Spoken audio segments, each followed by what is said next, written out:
Ciao a tutti e benvenuti nel nostro canale YouTube. Siamo Cerpelloni, un'azienda di Verona, impiantisti e manutentori di caldaie, clima, e impianti idraulici e impianti elettrici.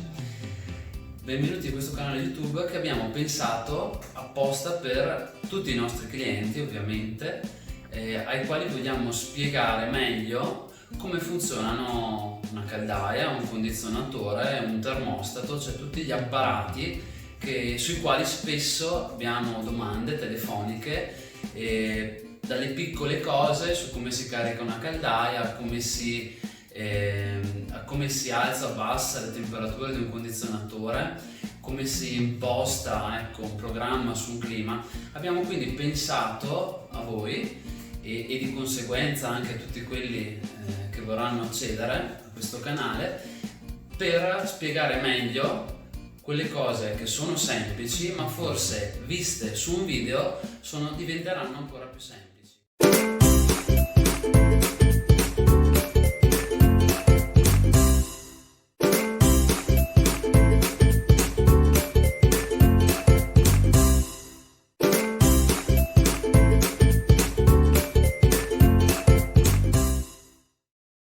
E adesso iniziamo a parlare di caldaie di varie tipologie che ogni giorno i nostri tecnici incontrano nel loro quotidiano.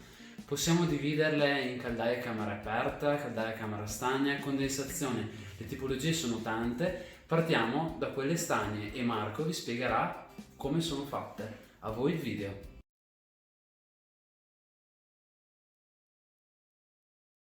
Questa caldaia è una Sime Format Zip molto semplice, a camera stagna.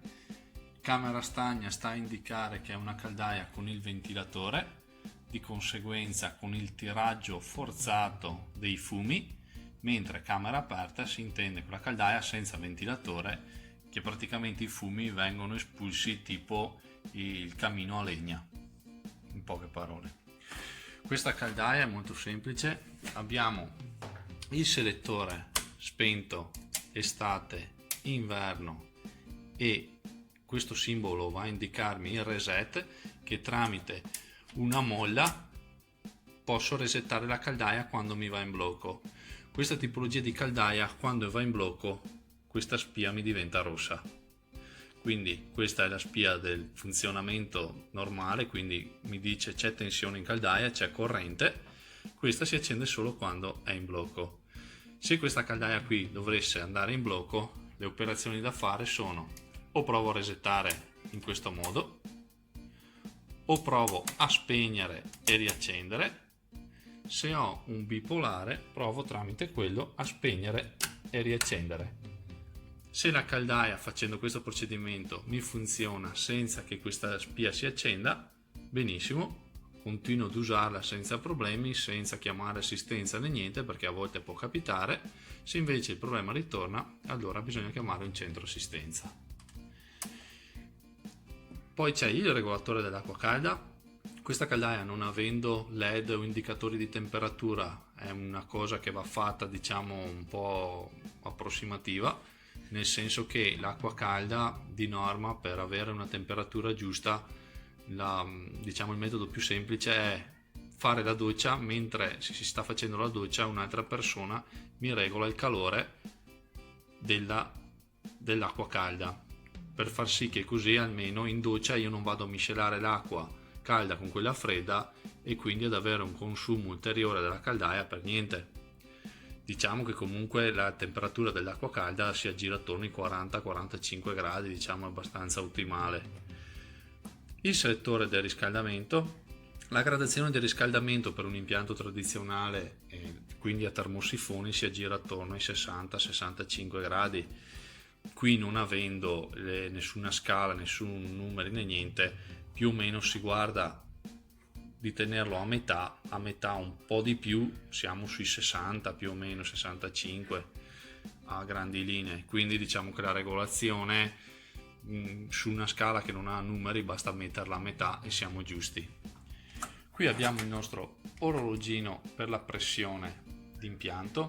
Attenzione, la pressione d'impianto e è importante sia d'inverno che d'estate, quindi se questa pressione mi va a zero anche l'acqua calda non mi funziona, quindi da controllare ogni tanto. La pressione ottimale è tra l'1 e l'1,5, quindi adesso in questo caso qua la mia lancetta è un po' più alta per far vedere che dove c'è l'azzurro più scuro è quella lì la pressione giusta. Se questa pressione fosse troppo bassa, con la mia leva di carico, che in questo caso è questa qui nera, vado a regolarla, nel senso, se è troppo bassa io girando verso sinistra la apro, ci sono 2-3 giri a vuoto e poi inizia ad entrarmi acqua. Quando mi entra l'acqua, questa lancetta la vedo salire piano piano. Quando mi arriva tra l'1 e l'1,5 la richiudo verso destra. Il rubinetto di carico, ogni caldaia ce l'ha differente, però tenete conto che è sempre sul sotto della caldaia e diciamo è una leva o una qualsiasi sporgenza all'infuori della scocca della caldaia. Se non riuscite a trovarla, sul libretto delle istruzioni è indicata. Un'altra cosa da tener conto sono i rubinetti che ci sono sotto la caldaia. Tubo dell'acqua calda, rubinetto di chiusura dell'acqua, quindi questa è l'entrata della mia caldaia. Se io la metto orizzontale ho l'acqua chiusa, di conseguenza dai rubinetti di casa l'acqua calda non mi esce.